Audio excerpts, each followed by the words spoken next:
Morning. Welcome to our special edition of Breakfast with Bacon. We have Doug Bacon, who is our managing director, and his last name has inspired this series.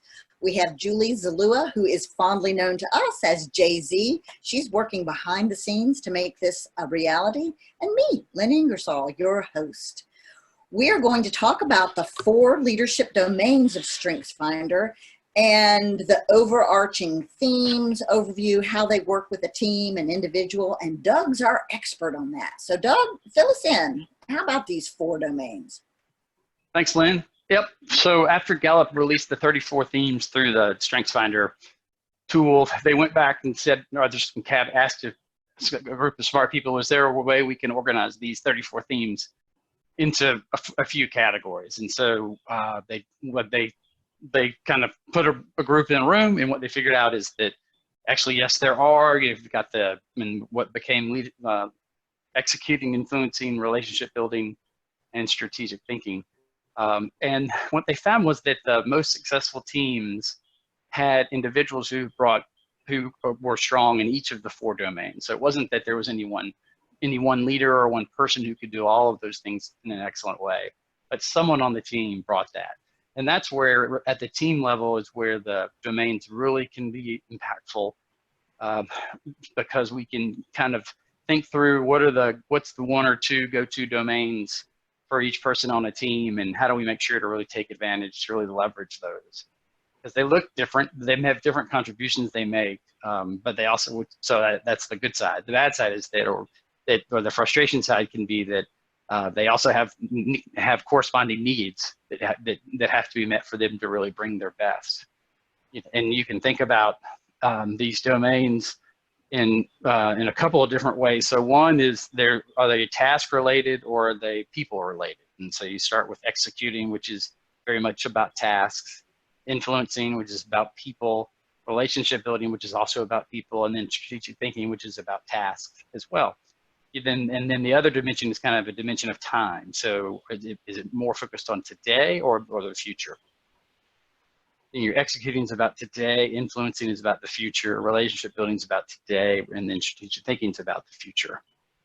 So you have these great contributions that each of the domains make, and then the corresponding needs. And one way that I think about how the domains show up is really through projects, or kind of like a newly forming team, if you will. That when you organize a kickoff meeting, what are the different domains looking to learn, right? What would they say would be most important? Because you can look at the executing domains, and they're about details and budgets and timelines, and then they want to be turned loose to go make it happen. But so the question would be, what's the budget? And then influencing they would be asking about, so who's the end user? Who am I trying to influence with this? The relationship building folks are, who's on the team? Who am I going to be working with on this? And then the strategic thinking, what's the end result? What does success look like here? And so we found it to be helpful if you kind of think about those. If those are the 4 questions that are going to kind of be brought to the fore. If you can answer those through the agenda, then that you will have covered each. You would have hit on the hot button topics for most anybody on the team.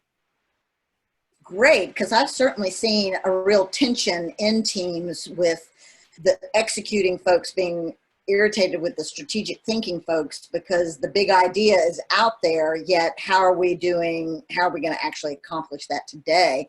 So if we can get everybody talking about that would be really helpful. An important part of this is really taking a look at your team grid, especially in times of like we're going through now with COVID-19.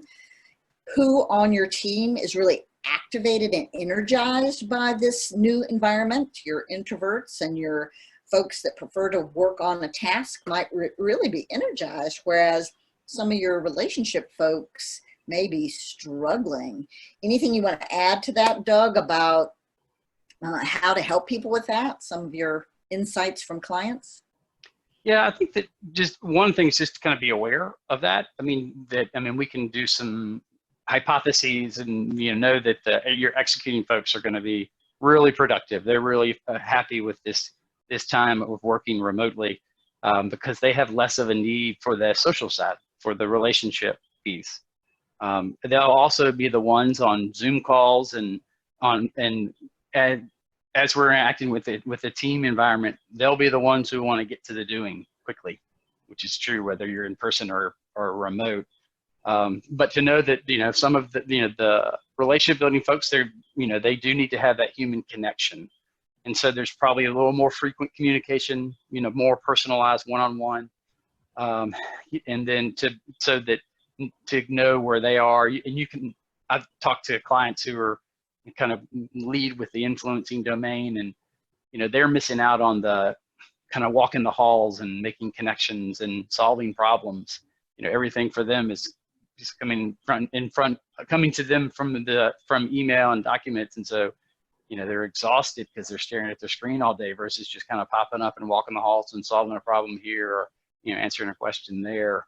And then your strategic thinker is really just about so what is that they can be really energized right now because the future is unknown. It's had been, I guess the future's never been written, but but in this time, about just thinking about the possibility. And so the more time they have to think and reflect and ask questions, it can be really impactful.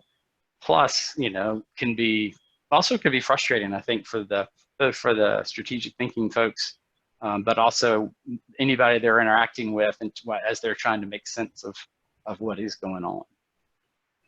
Great, thanks for those insights. So the achiever in me wants to wrap this baby up, this session, and the maximizer in me wants to make sure that as far as next steps, you pull out your grids, take a look at the individual and team grids, and really think through who's going to be energized by this situation in this time that we are in right now, and who might be struggling. Who can you reach out and who can you pair with together? So we hope that our learning will maximize your learning, and we'll look forward to seeing you next week. Bye-bye.